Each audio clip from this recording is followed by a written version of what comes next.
Taking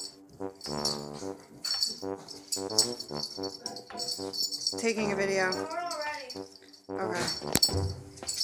You said we were gonna be ready. I know, I'm taking a video as well. I got distracted by cuteness.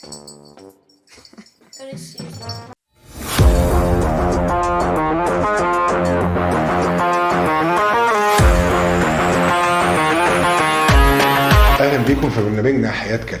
النهارده تقدروا تقولوا ان احنا هنتكلم على حاجه مهمه جدا، ناس كتيره سالت عليها، بس قبل الكلام ده تقدروا تتابعونا على الفيسبوك وعلى اليوتيوب وتشوفوا الحلقات اللي فاتتكم. طيب حاجه مهمه جدا جات لي عليها اسئله كتيره قوي الفتره اللي فاتت وقلت لازم اعمل لها حلقه، قصه القط والكلب. طيب القط والكلب في دايما عداوه وفي دايما بينهم ما بيطقوش بعض، والقطه لما تشوف الكلب هيبقى هيهاجمها، والكلاب اللي في الشارع بتمسك القطه تاكلها وتقطمها وتعذبها والى اخره.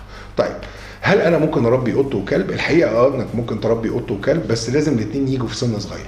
يعني ايه؟ يعني لازم الاثنين يجوا في سن صغير، ولازم تفهم ان عادات الكلب غير عادات القطه. طيب ممكن بقى تشرح لنا يعني ايه الكلام ده؟ يعني ليتس سي انا جبت قطه عندها 30 يوم وجبت كلب عنده 45 يوم، هبتدي احطهم مع بعض وابتدي انا اعمل رولينج ليهم. يعني ايه؟ يعني اي واحد فيهم هيبتدي يحاول يأذي التاني هبتدي اشخط فيه.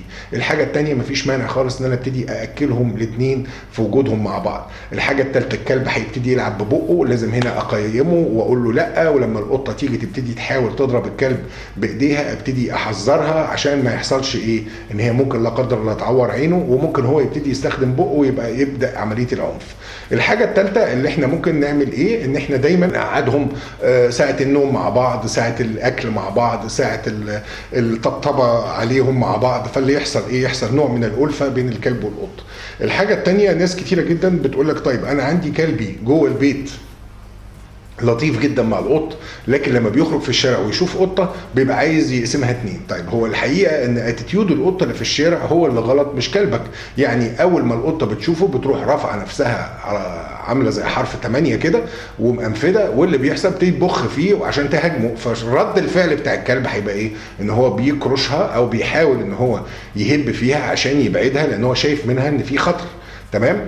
وممكن كلب تاني يبقى مسالم قوي يروح يحاول يشم فيها، تروح هوب نطه في وشه معوره، لان القطه دي نتيجه الحياه البريه بتاعتها اللي في الشارع، اي حد بيهشها، الكلاب بتجري وراها، بتتخانق معاها عشان اللقمه، عشان الاكل، فالنتيجه دايما هيبقى فيه شيء من العدوانيه.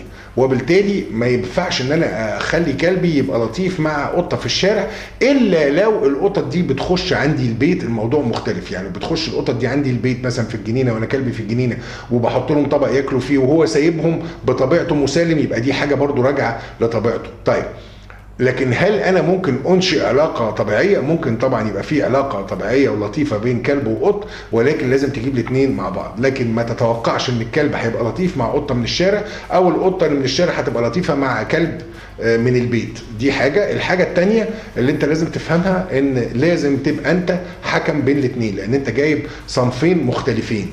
يعني ايه؟ يعني لازم تعود ده على النظام بتاع التعامل وده على النظام بتاع التعامل. يعني لغايه هنا ما تبتديش تستخدم بقك، وانت لغايه هنا ما تبتديش تحاولي تستخدمي ايديكي وتلعبي بغباء. ولو لقيت اللعب هيزيد عن معدل معين، هنا لازم انا اتدخل وابتدي اقول لهم ايه الصح وايه الغلط. اتمنى تكون الحلقه فادتكم، واشوفكم على خير في حلقه جديده ان شاء الله.